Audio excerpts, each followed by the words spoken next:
Welcome back, everyone. I don't know what that was. I'm sorry for that intro, but welcome back, everyone. I think you all know what I'm gonna say. I'm gonna say welcome back to Match Week Breakdown. We're on Match Week 7. Um, there was some good games and there was some bad games because let's be honest, that is every match week by now. But starting off with a yawn apparently. I'm starting off with some not particularly incredible news, but obviously, sorry, just had to move a bit closer to my mic there. I was a bit far away from you lot.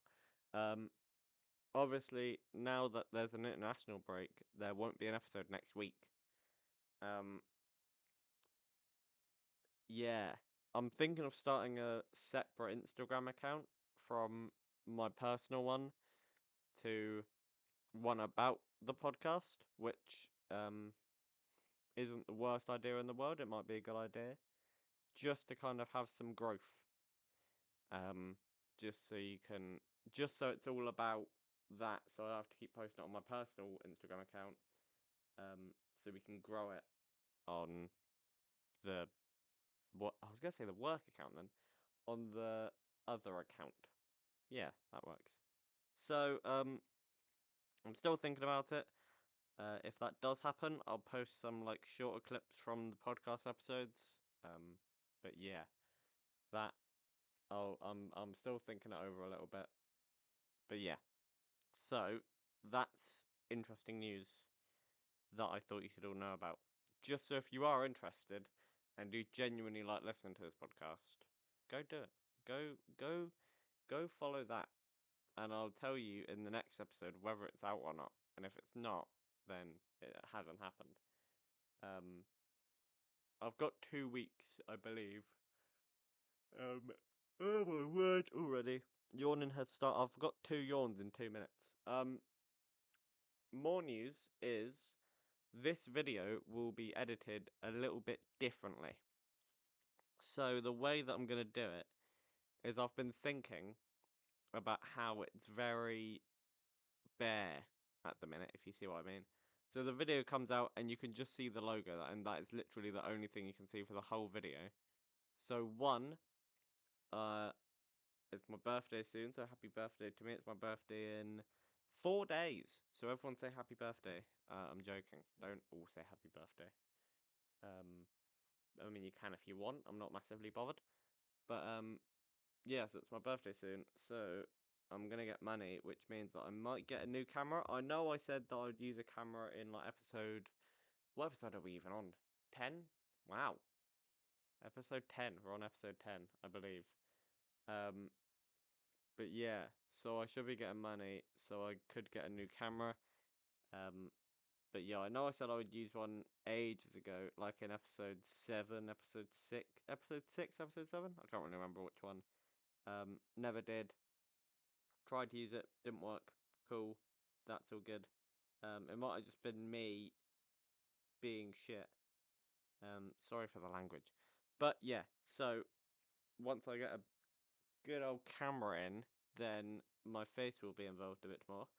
So you can actually see my expressions and like how I'm saying it and what I'm trying to say, and you can see me in immense thought every episode, which I always am. Um, but anyway, I went off track a bit there. So what I'm gonna do is I'm actually gonna show you lot what I'm talking about as I'm talking about it, if you see what I mean. So what I'm gonna do is instantly I'm gonna tell you the first thing I'm gonna talk about, right? So I'm going to talk about how Bournemouth are doing better this season than they were last season.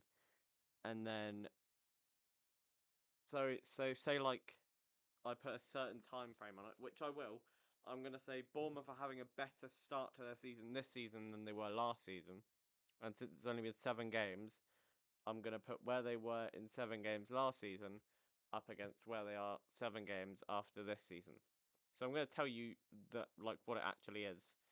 Um and then I'll save it for later. So after 7 games, Bournemouth are fourth in the table. And last season, hold on.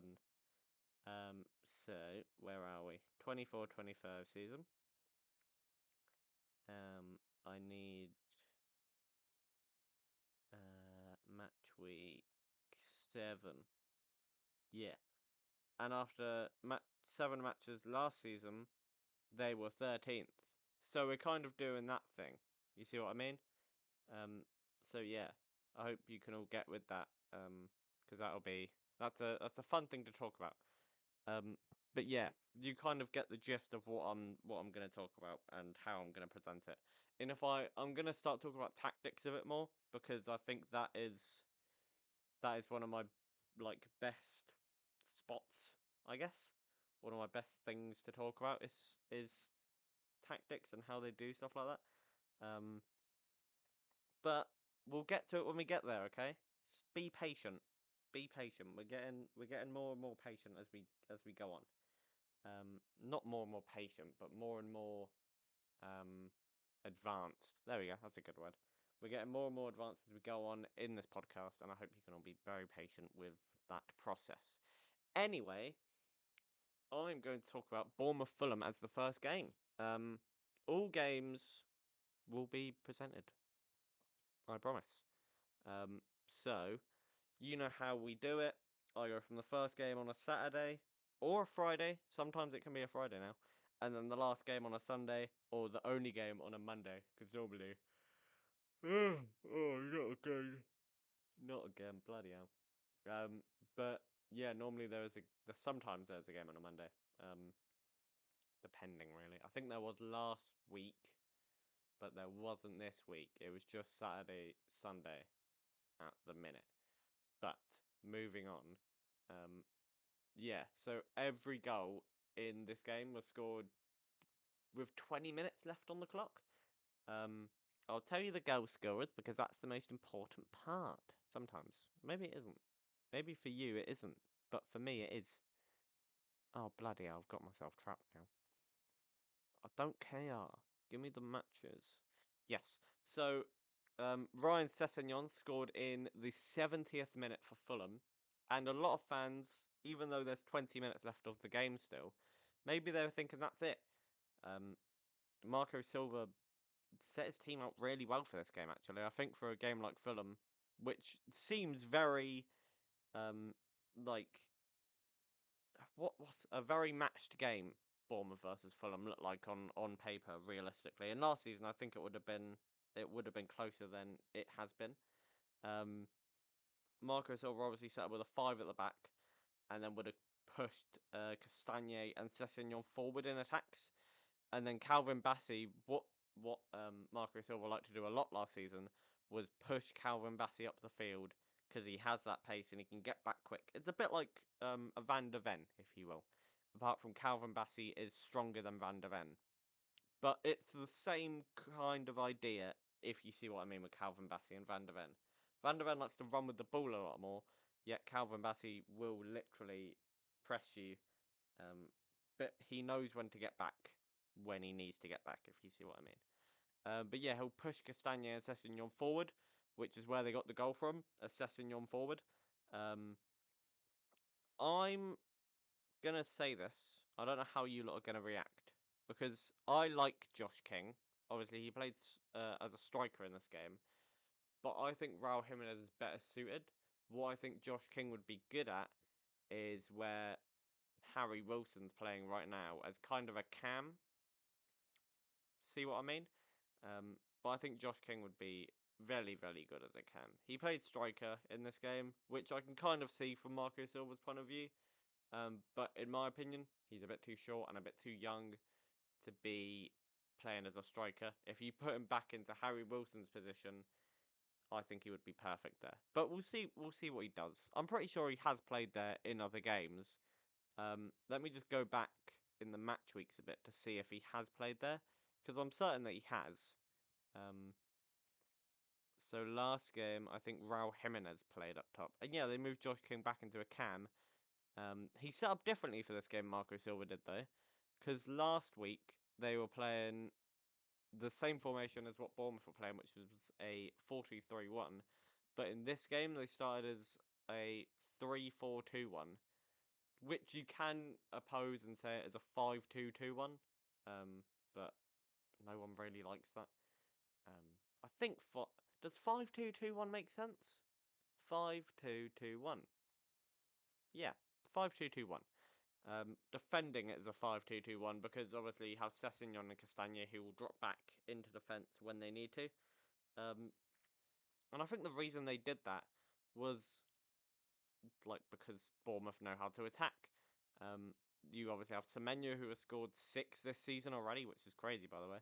And then you have Marcus Tavernier who's a threat, and then Brooks who can be a threat, and then you have Evan Nilsson who hasn't scored as much as he did last season, and he hasn't really kicked on this season. I think he scored 1 or 2 maybe.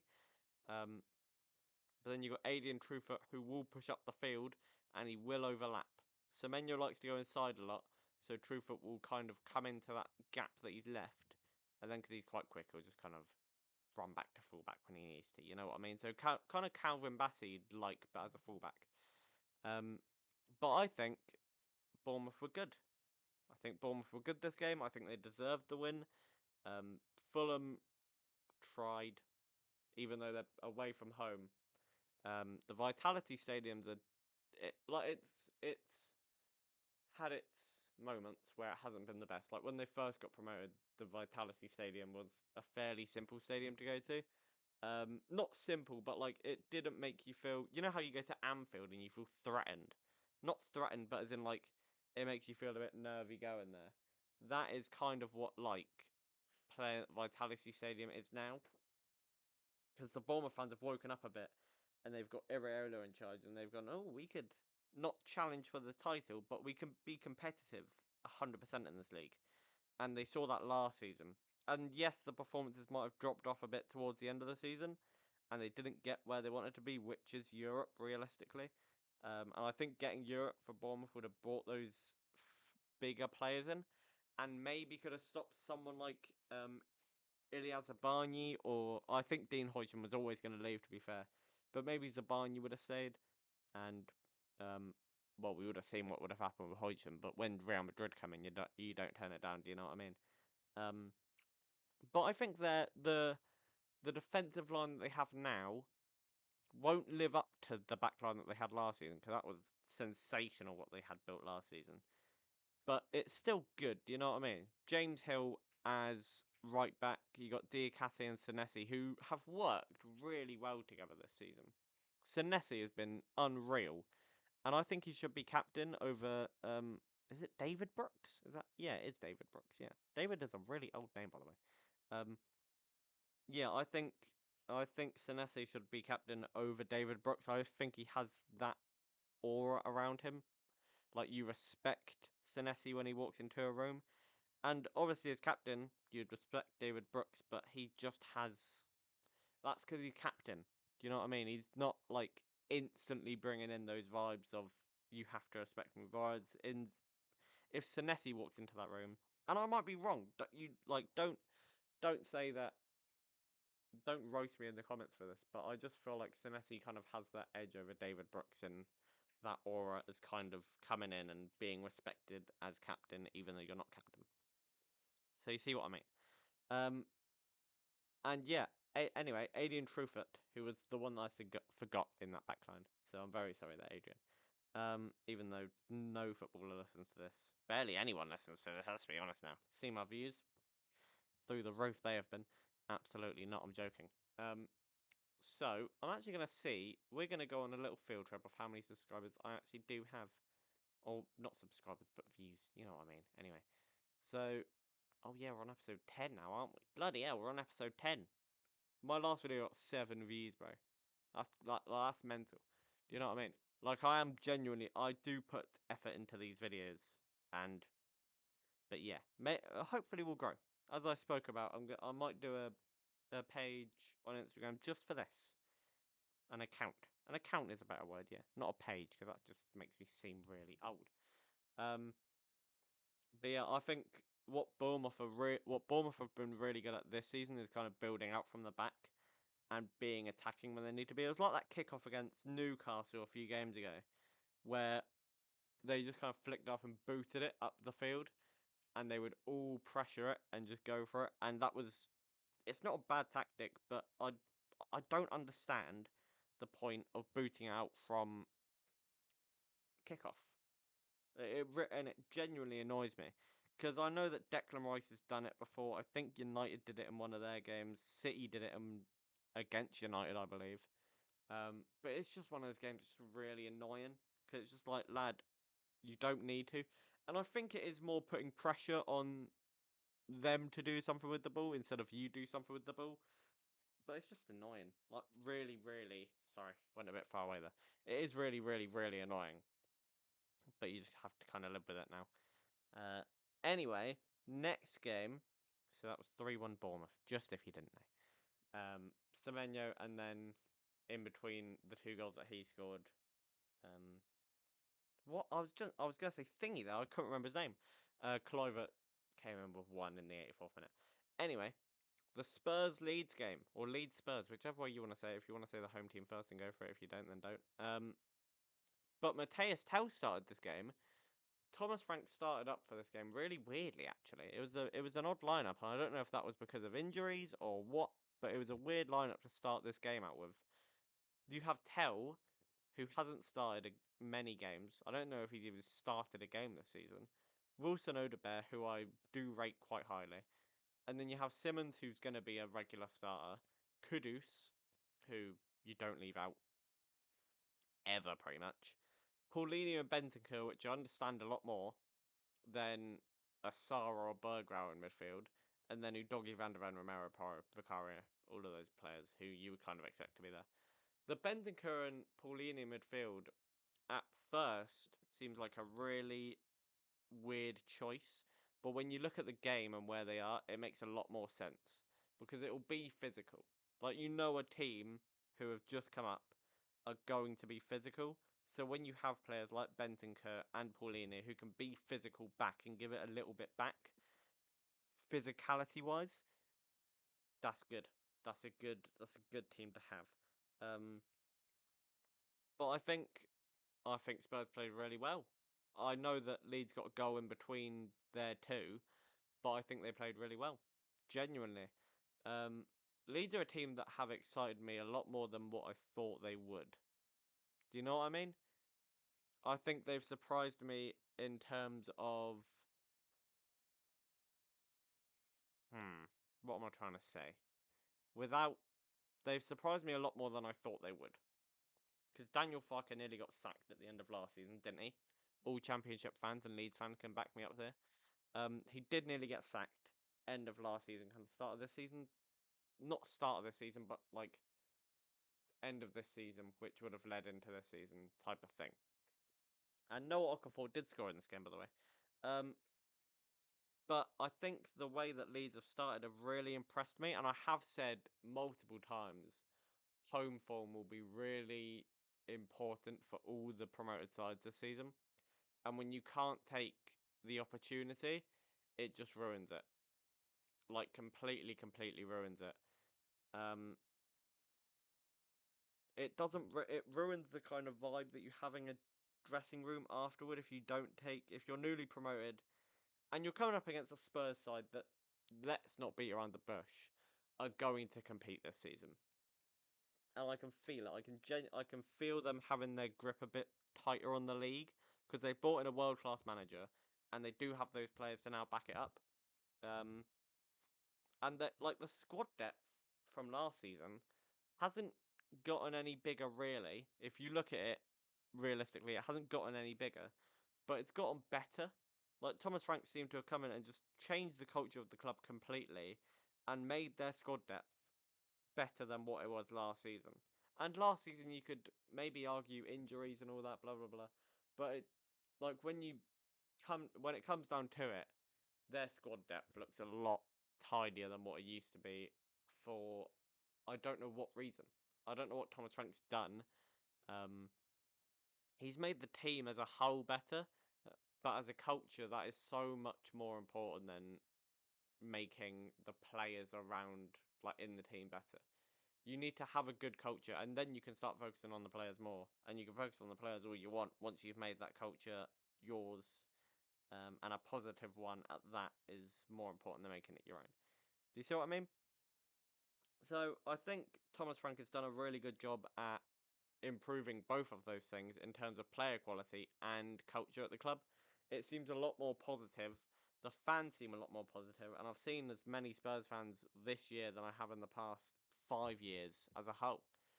Um, that's just one of those things, you just got to deal with that sometimes. So, I think Spurs deserve this. I think Leeds have been impressive this season, but there are a few places that they need to clean up on, like that defending. Jayden Bogle didn't have a great game, and neither did Goodmanson. But when you look at Goodmanson's game, he was up against Kudus, and Bogle was up against Odebear, which is never an easy two players to mark, because Kudus, since he's joined Spurs, has gotten so much better than his last season at West Ham. Last season at West Ham, he was not good at all. And Odebear, I've always rated him since he came from Burnley, I believe. I think that's where he came from. But he's always been like one of genuinely, I've always rated him so highly. And I'm actually glad to see that he's doing well. Even if it is at Spurs, I'm glad to see that he's doing well because he deserved to be in this position that he's in right now, and to see him getting the recognition, a starting place. And let's not lie to each other here. They are becoming a top six squad again. Like genuinely, they are, and I think they're. I believe they're sat in third currently. Yes, they are sat in third currently. Um, but Odeberg getting a starting spot, and even if it is against a newly promoted side, he still gets to prove himself in the Premier League to maybe become a future star player. Who knows?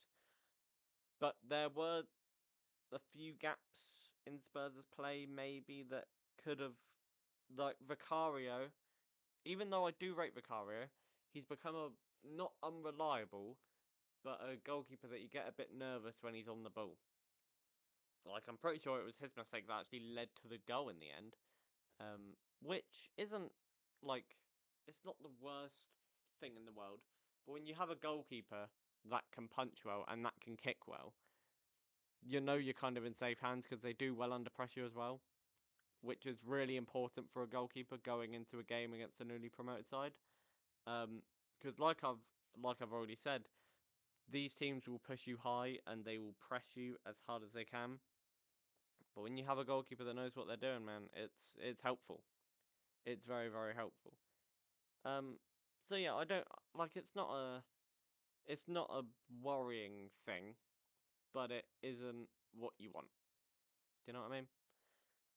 But yeah, that's good. Um, so you know what I mean? I'm just saying, Vicario did kind of make an error that led to the goal. It wasn't his fault, but it is one of those things that you need to be doing better in that situation. It was a shot that he actually parried out, and he parried it into the danger area, and Okafor was just to tap it in. So it's not an error specifically. It's not like an error that needs fixing up. It's just like you need to parry it somewhere else. And I know that's easier said than done, especially for a goalkeeper.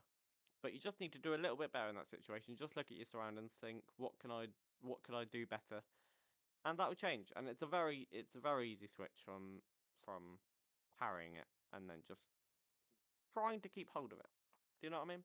But yeah, any other than that, Spurs they look good, man. They look really, really good. Um, but yeah. Anyway, Arsenal, West Ham next. Arsenal with a very comfortable 2-0 win in the end, realistically. It was obviously Nuno's first game. No, his second game. What am I on about?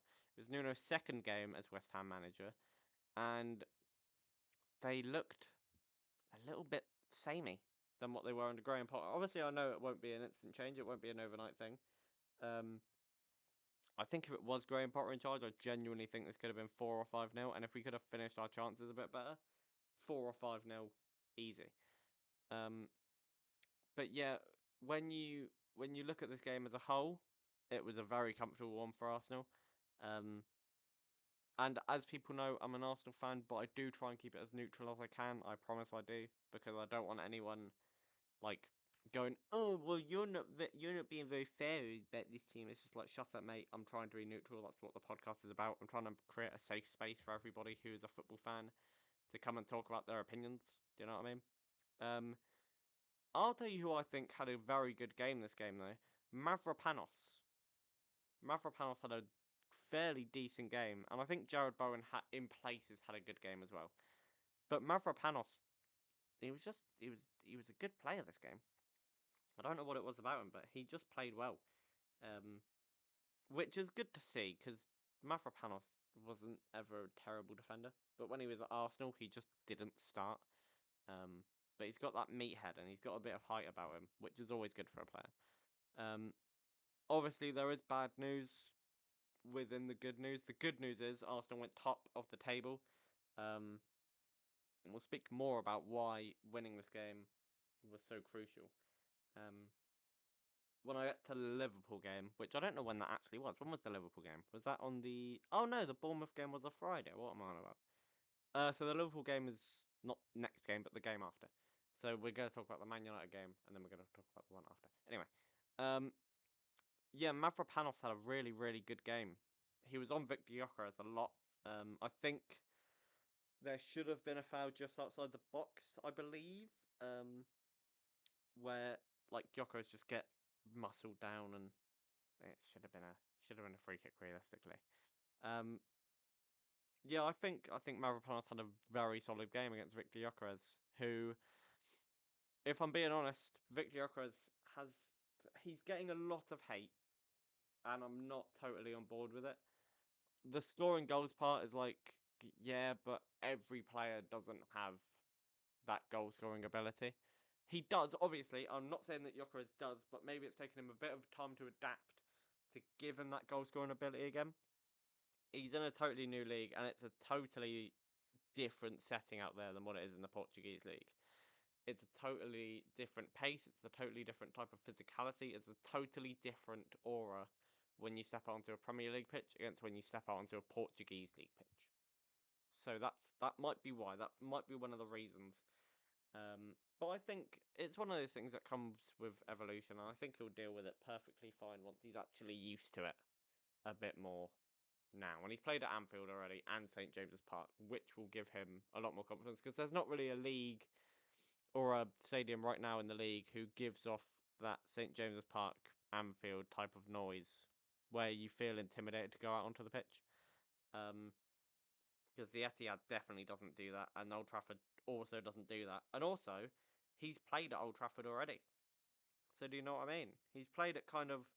We got through that hardship of the first 6 games, and now we're getting into it a bit smoother. Not a totally smooth one, because after the Fulham game, we have the Crystal Palace game, and we still have Atletico Madrid to play as well. So it's one of those things where you just kind of have to take it and take it on the chin and just try and do the best work that you can with the players that you have where you are. It's one of those things that Mikel Arteta is going to have to deal with. But I think he'll deal with it fine. We seem to have dealt with those first few games well enough. We didn't get maximum points, which is not what you want, and we have lost. Obviously we lost that Liverpool game, but that's the only game we've lost. And I think we had the lowest amount of goals conceded this season. I don't know how many exactly. As he yawn again. Oh no. Lock him in a room forever. Keep yawning, man. Damn it. Um, but yeah, it's one of those. It's just one of those things. I don't know how many goals you've conceded. Which isn't a lot. I'll be completely real with you. We haven't conceded a lot. I think it might be 3. Haaland scored, Voltemade scored, and Szoboszlai scored in those 3 games I can remember, but I don't think anyone else has. Say if I'm wrong, like please do say if I'm wrong, but we didn't concede in the Man United game, we didn't concede in the Leeds game. We conceded against oh my god, I can't remember the name of the club now. Man City. We conceded against City, Newcastle, and Liverpool, which is only 3 goals. Um I don't think we've conceded against anyone else in the Prem. Yeah. Oh my god. Not again. Um, but yeah, I think Arsenal they have the best defense in the league, and it is getting closer to have actually a conversation about it. But I think the depth really helps with that defense as well. Because now we have Mosquera, who, when Saliba was out, looked out of this worldly good. He looks so, so good. And if Calafiori gets injured, then I believe he can play left back. I believe he can. Or we could even play Timber at left back, or we could play Lewis Skelly at left back, who would be a definite if Calafiori's injured. But say Miles Lewis Skelly is injured and Calafiori at the same time, we do have players who we can put back there, which is what is great about having depth in a squad. Um, Odegaard came off in half an hour, which is so annoying for Arsenal fans, considering his last game in the Champions League was so, so good and he looked really fresh. Um, but he just, like, his knee, and I think it was his left knee, and it's so annoying, and it's really, it must be so, like, frustrating for him when you're the captain of a club and you just want to go out there and help, and he's so injury prone at the minute. But I was talking about this last night with someone, and the reason he's so injury prone is because his first 2 or 3 seasons at the club were so good, and the only way, and it's a bit like Saka. Saka is becoming more injury prone, but he's not like massively, massively injury prone. But what I'm saying is the reason that he's getting like this now, and this could be true, but if there is anyone watching who knows more about this than I do, then please do say. But I think the reason that he's getting more injury prone now than when he first started is because of how physical people are being with him and how they're just kicking him, which really doesn't help with anything. Um, but yeah, it like Odegaard is getting kicked about like it's no one's business. Um, but yeah, it's emotional for everyone involved. Not involved, but like it's just emotional for everyone who's a teammate. It's frustrating for everyone as a teammate who such an important player gets like dragged out of games. Um, but yeah, like, and I think Rice had a bit of an injury scare in this game, but he is confirmed to be okay. But Odegaard's going to be out for a few months. That's not confirmed that he's out for a few months, but with the level of injury, it's MCL, I believe, which is the other side of your ACL. Uh, ACL injuries take a while to come back from, and MCLs will as well. That's just the way that it works. But yeah, it's not great. It really isn't great. So he's going to be sidelined for a few months. I don't think it requires surgery. Not from what I've heard, it doesn't. But yeah, it's just one of those things that you now just have to run with it. And yeah, we looked good. We looked comfortable. Saka with the goals. Saka and Rice with a really composed finish actually. Eze should have scored as well, but he put it over the bar somehow. Um, but you need to settle in and be able to score goals. That's the only way. You can score goals once you settle in more, and maybe that's why Gyökeres hasn't as much. Um, but yeah, it's just one of those things. I'm not upset about him not scoring goals because hold up play is genuinely so good. Um, and he's getting those opportunities. You know what I mean? But yeah, just one of those things. Just give them time, people. They're 7 games in. It's not like they're the flop already. And Eze isn't even. Well, he is 7 games in, but not with the club. He's about 3 games in with the club, I believe. But yeah. Anyway, Man United Sunderland. Benjamin Šeško scored in this game and got man of the match, deservedly, to be fair. Um, Sunderland at home for Man United on paper is a simple game. And they didn't make it look difficult, and it was an easy game on the pitch for them. I feel Sunderland they were too open at times. I feel they were too open. I still think Amarim starting Diallo at wing back is a bad decision. And I know Amad Diallo gets like up a lot, but it's just a bad decision. Like, why are we playing Diallo as a wing back? He's got to come back as a fullback. It's like Bournemouth, not Bournemouth. Who I was talking about earlier? Fulham. Fulham playing a five at the back makes sense because they have fullbacks as a wing back, and they can get forward, which is good. But with United, one of their wing backs is a defender, and one of their wing backs is an attacker. which makes no sense. And I like Patrick Dorgu, and I think Patrick Dorgu is a genuinely good player. He looked really good in the first game against us. And he has looked threatening all season, and he is actually a wing back, which is what makes it even better. So I think the recruitment there wasn't too bad, but you have to get wing backs in, man. Like, it's genuinely annoying how he doesn't have wing backs playing as his wing backs.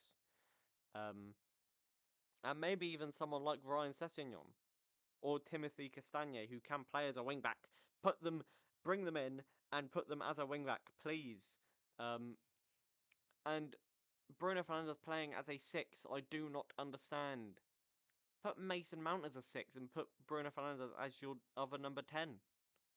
You have Mbeumo there, who will go as a striker sometimes, because he can, and he will go up with Benjamin Sesko, and he'll play as kind of a secondary number 9.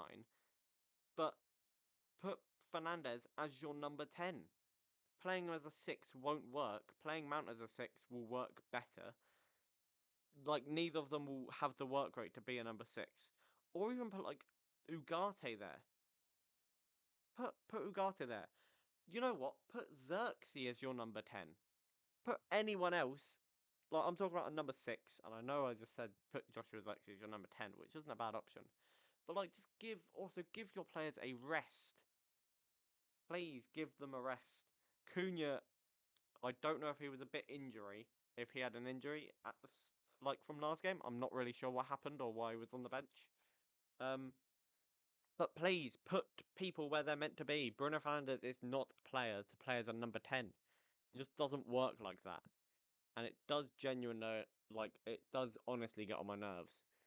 So put Ugarte, or even better, Amarim, put Kobbie Mainoo there. You know, the player who played there really well for a year and a half or 2 years.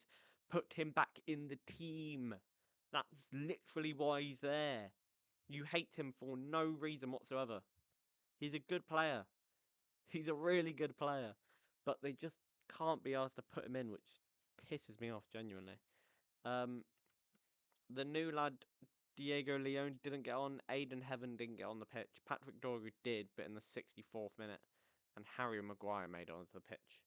One good thing about United, I have to say this, their new goalkeeper looked really good. He looked really good.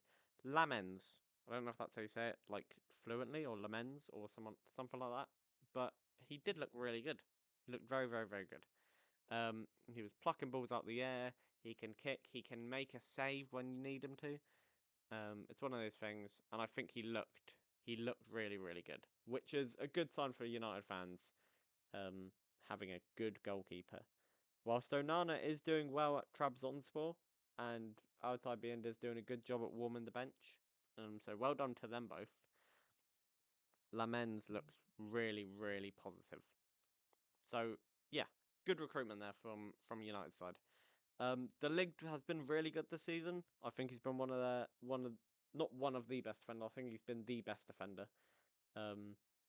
Just with the amount of tackles that he puts in a game and just like aerial duels that he wins, he's been a step above or a level above what he has been or what he was last season. Do you know what I mean? So there we go. But I just think Sunderland need to step up a bit more. I don't know how you say their goalkeeper's name. I think it's Roofs. Robin Roofs. I don't know if it's Roofs or Roofs. I don't know how you say that name. But anyway, he was really, really good this game as well. And deserves nearly as much plaudits as Lamens gets, even though it was Lamens' debut. But yeah, I think Man United deserved to win that game. Next game is Chelsea-Liverpool, 2-1 Chelsea, which shocked me. Caicedo scored an absolute banger in 14 minutes. Cody Gakpo brought it back with another good goal. It was a good move as a whole by Liverpool. And then Esteval in the 95th minute puts it home. He was born in the same year as me. I'm not even joking. Esteval was born in 2007 as well, which is weird to think about, actually. It's really weird to think about. But yeah, I think Chelsea looked decent this game. I think they looked a lot better than Liverpool did. Liverpool looked shite. Isak did nothing. Wirtz didn't even start this game because he's been bad. I don't think Wirtz is a good player. I think no, I'll change that statement actually because what I said was wrong. Wirtz is a good player, but isn't able to deal with the Premier League. And I honestly do believe that with my entire heart. Like genuinely, I do not think Wirtz is ready for the Premier League yet. Um, I've been hearing stuff that he might go back to the Bundesliga, which isn't a bad move for him at all. I think it's a very good move to go back to where you came from and to go back to what you're good at. Um, but yeah, I just think that Liverpool was shite, and I don't think Wirtz has done anything. I think I think Wirtz is actually 007. I think he's the next player to be invited into the 007 club. Um, but I think what was really good about this game is Enzo Maresca put Gusto in midfield. I've got to say it. I think that was a really good choice. I know he normally puts Reece James in there, but Reece James isn't as much of a workhorse, in my opinion, as Malo Gusto is, and I think that was a really, really good choice from Enzo Maresca. It might have just been like throwing something in that you might not expect, and Malo Gusto in midfield, I didn't expect to work well, but it did work well in so many ways, and I think, yeah, they're like taking Connor Bradley off at halftime because he wasn't good. Like he wasn't able to deal with Garnacho, um, which is silly when you hear it. Like considering that Garnacho wasn't good for Man United when he was playing for them. But yeah, Garnacho was good. Connor Bradley wasn't able to deal with him, so he brought him off at half time. And Kirkes hasn't been good either since he's joined. I'm sorry to say it, everyone, but he hasn't been good since he's joined Liverpool. I think he should have stayed at Bournemouth for another season and see how it played out. And he hasn't been good for Liverpool. Like he hasn't been able to find that level of performance as he did find at Bournemouth last season. But when these big teams come knocking, you accept, and maybe you don't find your form, but you have to do what's correct for you. And I don't think that was what was correct for Kirkes. And I think he was chasing the money, and I think he was chasing the trophies. And it looks like this season they aren't going to win any trophies. Um, but we'll see how the league progresses. We are, and I am going to say this again. We are still early doors. Um, but yeah, we'll see how the rest of the season goes. You know, I think, and I'm gonna say this, I think that Arsenal win the league, but that's not Arsenal biased. Like genuinely, I think that Arsenal win the league after this game because I think the tides could shift because Liverpool are now 3 games on the bounce. They've lost 3 games on the bounce. Um, but yeah, we'll just see how it goes. I genuinely think Arsenal will win the league, which is really what I want. And I am starting to believe it a bit more with Liverpool losing this game. But yeah, we have to see how it goes. We have to see how the rest of the season plays out. But I think we will. Yes, I think we will win the league. I really like Chelsea's second goal. By the way, I think it was really well worked. That ball into I think the not the assist was better than the goal. I think the pre-assist was better than the goal itself. And it seems like a really simple ball to play by Fernandez, but he had 3 defenders all trying to stop him from playing that ball. You have to have belief in the players that you have in defence. With Van Dijk as the captain, you have to have belief that your defenders are going to mark him. But they had 2 players on the outside of Fernandez. Neither of them pressed him, and then you have one on Cucurella who didn't follow his run, and then he just puts it like across the box. And Van Dijk has to be questioning his defenders there, being like, "What are you doing? Why are you not following your man in?" It must be annoying. And I can imagine it is quite annoying, but it's just one of those things, you know. It is genuinely just one of those things that you have to have belief in your defenders that they're doing what they're doing, and they're doing it correctly, but they're not. I might run through these last few games as not much really happened. Um, Villa won 2-1. Donyell Marlin scored both goals, and I think what they did with this game was they used a double number 9. Villa used a double number 9, Watkins and Marlin. And I think their first goal, it might have been the second one, but I think their first goal was the better one that they worked up. Donyell Marlin kind of orchestrated it, to be fair. it was just a good goal to watch. Really nice goal to watch. They deserved to win very, very well. It was just like, it was just one of those games where you do expect a win and they get the win. There you go. Piss easy. Why did I say like that? Piss easy. Crystal Palace looked like they were going to win again, but got their first loss of the season after going 19 games unbeaten and putting it in their bio that they're 19 games unbeaten. With a Daniel Munoz first half goal, 37th minute, decent goal, and then Iliman Ndiaye scored a penalty, which made it seem like, oh, well, it's still a draw, so we could go 20 games unbeaten here. But Jack Grealish scored in the 93rd minute to give Crystal Palace their first loss in 19 games, which is crazy to think about because, like, Villa have become a really good team, and Crystal Palace, like I said, their morale has been high since the FA Cup win. Sorry, since the FA Cup win, their morale's been high. Um, they've been a good team to watch, but Everton on the day, they were the better team, realistically, and you have to say that. You have to say it, and you have to be fair about it. Everton on the day were the better team. They only had one more pass completed. To be fair, I didn't even realise that's a crazy stat. Nottingham Forest. Ange has to be questioned after this, realistically, doesn't he?